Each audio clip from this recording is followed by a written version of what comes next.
Hujambo na karibu tena mtazamaji wa The World News. Katika kipindi hiki cha ulimwengu wa siasa, naitwa Adam Hussein. Ufaransa imetangaza kuwa ipo tayari kutuma wanajeshi wake nchini Ukraine. Taifa hilo miongoni mwa mataifa ya Ulaya imeweka wazi kwamba wakati huu ipo tayari kupeleka wanajeshi nchini Ukraine ikiwa Urusi na Ukraine zitafikia makubaliano ya kusitisha mapigano. Paris itakuwa tayari kutuma wanajeshi wake kama sehemu ya kutoa dhamana za usalama kutoka kwa nchi za magharibi. Mkuu wa jeshi la Ufaransa Jenerali Pierre Schilli alielezea uwezekano wa kupeleka vikosi vya Ufaransa nchini Ukraine katika kipindi cha mwaka 2026 kama sehemu ya dhamana kwa ajili ya usalama. Alionyesha msimamo huu wakati wa kikao cha bunge kilichojadili jukumu la msaada wa Ulaya kwa ajili ya Ukraine. Kulingana na kile alichokizungumza, Paris inazingatia hatua za uendeshaji ikiwa kuna haja ya kuhakikisha utulivu nchini Ukraine. Jeshi la Ufaransa tayari liko tayari kuchukua hatua chini ya hadi 3. Moja ambayo ni uwezekano wa kupelekwa vikosi nchini Ukraine ili kuongezea mwitikio. Hifadhi ya wanajeshi wapatao 7,000 imeundwa ambayo inaweza kuhamishwa ndani ya masaa 12 hadi siku 5. Tutakuwa tayari kupeleka vikosi chini ya dhamana ya usalama ikiwa ni muhimu kwa ajili ya Ukraine, anasema kamanda huyo. Amesema kwamba ushirikiano wa muungano wa mafunzo ya Orion 26. Ameeleza zaidi kwamba alibaini kuwa 2026 inaweza kuwa wakati muhimu wa kuamsha uratibu wa muungano.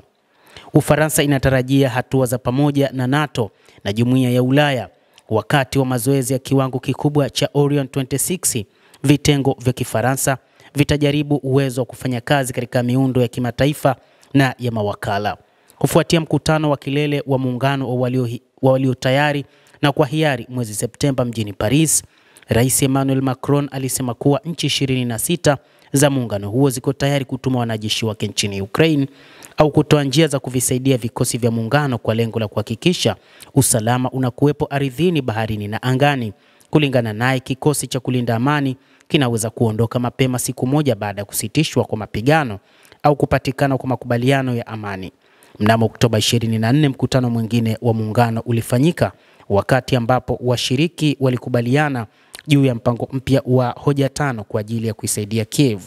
Hasa hati hiyo inataka kuimarisha ulinzi wa anga, kuhamisha silaha za masafa marefu na kuendelea na kazi ya dhamana ya usalama kwa ajili ya Ukraine. Taarifa hizo zimetolewa wakati ambapo huko nyuma kamanda huyo wa vikosi vya jeshi la Ufaransa alikuwa akisema kwamba kuna uwezekano wa kuzuka mzozo mpya kati ya Ulaya na Russia, hasa baada ya Moscow kuonya dhidi ya mpango wa nchi za magharibi kupeleka vikosi vya NATO nchini Ukraine.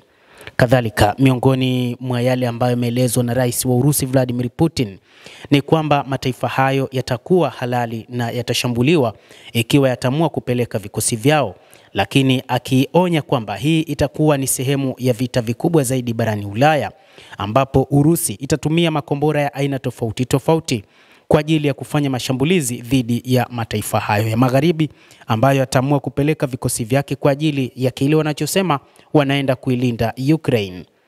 Mtazamaji wa The World News, hayo ndio tulikuwa nayo, na bila shaka nawe una nafasi ya kulike, una nafasi ya kucomment, kadhalika kusubscribe channel yetu hii ili upate habari hizi kwa mapana hapa The World News. Mimi ni Adam Hussein, endelea kuwa nasi wakati wote, endelea kutufuatilia uweze kujua ni nini kinajiri duniani kupitia hapa The World News.